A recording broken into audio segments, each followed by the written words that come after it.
Bench पर बैठे नाम चिंतन करते हुए समुद्र की तरफ देख रहे थे तो अचानक देखा कि बेंच के समीप एक पारसी सज्जन खड़े हुए हैं।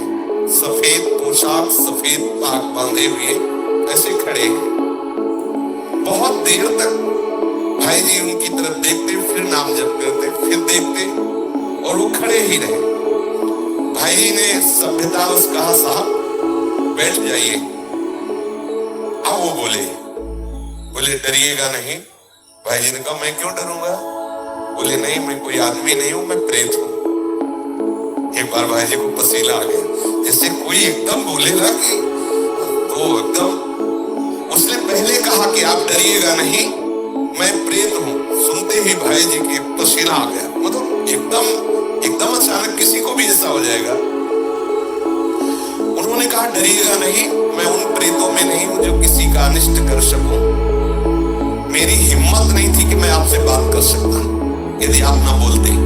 ध्यान दीजिए, एक प्रेत योनि भी है 84 लाख योनियों में, जिनका शास्त्र विरुद्ध आचरण बनता है, धर्म विरुद्ध आचरण बनता है, जो अधोगति को प्राप्त होते हैं। जैसे धुंधकारी के विषय में आया है कि वो प्रेत योनि को प्राप्त हुए थे। भागवत में बहुत से ऐसी गलतियां हैं जो हो जाने के कारण फिर हमें प्रेत योनि मिलती है। बड़ी भयानक कष्ट परिस्थिति होती है। उसमें बड़े अच्छे भी प्रेत होते हैं, बहुत बुरे भी, बहुत ही भयंकर कोटि के भी होते हैं। और ये स्वयं सृष्टि में कुछ खा भी नहीं सकते। नदियां बह रही लेकिन प्यासे तड़पेंगे, बूंद पानी नहीं पी सकते। ये जब पिएंगे जब कभी तुम्हारे ऊपर सवार हो जाएंगे, तभी आहार विहार कर सकते, अन्यथा नहीं। और ऐसे तड़पते रहते हैं, चिल्लाते रहते हैं। जब कोई अपवित्र और कर्महीन पुरुष फंस जाता है तभी उनके ऊपर सवार हो जाते हैं, उनका खून पीते हैं, उनके द्वारा जो जल भोजन आदि पाया जाता है उसको ग्रहण करते हैं। जो भगवान नाम जप करता है उसको स्पर्श भी नहीं कर सकते, बात भी उससे नहीं कर सकते। विश्वास करना, जो भगवान नाम जप करते रहते हैं, ये प्रेत योनि की ताकत नहीं कि उसका स्पर्श कर सके। अपना कल्याण करने के लिए बड़े संतों के जीवन में आते हैं। देखा गया पूज्यपाद सिवड़िया बाबा जी के भी जीवन में एक पाया गया। एक बार वो वृक्ष के नीचे बैठे हुए थे तो देखा एक प्रेत वृक्ष को हिला रहा है। बाबा की दृष्टि गई, उन्होंने सब साधुओं से कहा, सावधान, यहाँ प्रेत आ चुका है। अब तो सब घबरा गए बात सुनते ही। बाबा ने कहा, पर चिंता मत करो, वो सामने नहीं आएगा, किसी को छुएगा नहीं। पर वो बड़ा उपद्रव करने लगा, कभी कुटिया में जाकर के पर्दा हिलाना, ऐसे कई तरह के। बाबा ने कहा, चलो फिर यहाँ से आसन हटा देते हैं, ये करेगा तो कुछ नहीं पर उपद्रव करता रहेगा। और तो ऐसा कई संतों के जीवन में ऐसी घटनाएं आती हैं, पर वो आपको डिस्टर्ब करने की चेष्टा करेंगे, आपको छू नहीं सकते। भाई जी से कहा कि मेरी हिम्मत नहीं थी कि मैं आपसे बोल सकूं, आप बोले तब मेरी हिम्मत हुई, मैं आपसे बात किया, मैं आपसे सहायता मांगने आया हूं, मेरा उद्धार कर दो। भाई जी थोड़ा हिम्मत किए, जब वो बोला आपसे सहायता करने आया, आपका मैं अनिष्ट नहीं करूंगा, मुझ में ऐसी ताकत नहीं है कि मैं यहाँ किसी से भी बोल सकूं। जब तक कोई मुझे बुलाएगा नहीं तब तक मैं बोलूंगा नहीं। देखो ये सूक्ष्मता की बात। जैसे कोई खड़ा है, ए कौन हो, सुनो हमसे बात करो, अब वो बात करेगा। अगर आप ऐसा ना बोले तो इसीलिए बोलने की जरूरत क्या है? जैसे आप गंगा किनारे भ्रमण कर रहे हैं या कहीं कोई ऐसा दृश्य दिखाई देता, नेत्र नीचे कीजिए, चले जाएंगे। आपको अगर शंका है, कोई खड़ा है, क्यों शंका करो, चलो चुपचाप आगे बढ़ो। ए कौन है, सुनो बात करो हमसे, तो फिर बात कर लेगा तुमसे। वो कह रहे, वो प्रेत बोला, हम लोगों के लिए आदेश पूरी सृष्टि में मैं किसी को अपनी तरफ से नहीं छेड़ सकता जब तक कोई हमें न छेड़े। अच्छा, जैसे उनकी वृत्ति मलिन होती है, तो जब तक आप अपवित्र नहीं हो, जैसे झूठे मुंह है ऐसे ही सब अपवित्र है, गंदे आचरणों का चिंतन कर रहे हैं, उनको प्रवेश होने की गुंजाइश है।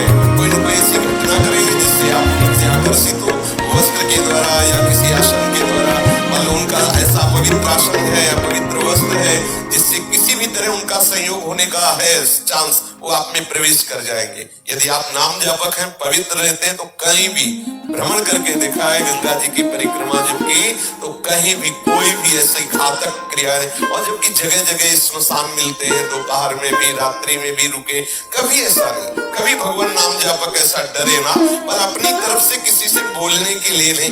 कोई वस्तु पड़ी हो, कोई ये सब नहीं छूना चाहे। तुम्हें लगता है कि ये वस्त्र है, ये अटैची है, ये किसी की पर्स है, पता नहीं किस लक्षणों से युक्त तुम्हारी हानि कर दे, ऐसा कोई पड़ी हुई वस्तु न छुए, किसी से बोले ना, अपनी तरफ से किसी से वार्ता न करे। ये अगर ऐसे सावधान रहे तो है, प्रकृति में है 84 लाख योनियों में एक योनि, पर कभी ऐसे सहसा किसी को वो आक्रमण करके नष्ट नहीं करते। कोई घबराए नहीं, ऐसा तुमसे बढ़कर वो नहीं है। सबसे बड़े प्रेत तुम हो।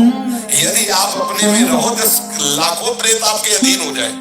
आप समझो, जहां यमपुरी की चर्चा आती है तो उन्हें प्रेत राज कहते हैं, यमराज जी को, और समस्त जीवों को प्रेत कहते हैं। भूत सर्वभूत हिते रतः, भूत ही तो है। देखो ये 5 महाभूत है, ये भूत थोड़े महाभूत है, इनमें फंस गए, अब इनसे मुक्त हो जाओ। ये भूत है, परेशान करते रहेंगे। 5 तो लगे ही है, चूक गए तो और ऊपर इनमें छठा भी चढ़ जाएगा और वो परेशान करता रहता है। इसलिए मैं प्रतीक्षा कर रहा था कि आप बोले तो मेरी हिम्मत पड़े। भाई जी महाराज प्रेत से बोले, तुम क्या चाहते हो? बोले, मेरे पास बहुत सी शक्तियां हैं, मैं कोई साधारण प्रेत नहीं हूं, मुझे गीता याद है पूरी। वैसे तो कहते गीता के श्लोक बोलो तो प्रेत भग जाए, वो कह रहा मुझे गीता याद है पूरी गीता याद है मुझे। प्रेत लोक में बहुत दुर्गति हो रही, मैं बहुत घबरा गया हूं, वहां बहुत दंड मिलता है। देखो एक बात ध्यान रखनी कि यदि आप भगवत मार्ग में चल रहे, मनमानी गंदे आचरण करेंगे शास्त्र विरुद्ध, भगवान सब देख रहे, डरो, इस बात से डरो, कहीं तुम्हारी दुर्गति न हो।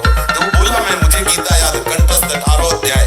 उन्होंने कहा कि आप तो पारसी हैं, आपका कैसे कल्याण होगा? आप किस पर श्रद्धा करते हैं जो मैं वो क्रिया करूं आपका कल्याण हो जाए? उनका भगवान नाम कीर्तन करवा दीजिए और गया जी में श्राद्ध करवा दीजिए, मेरा कल्याण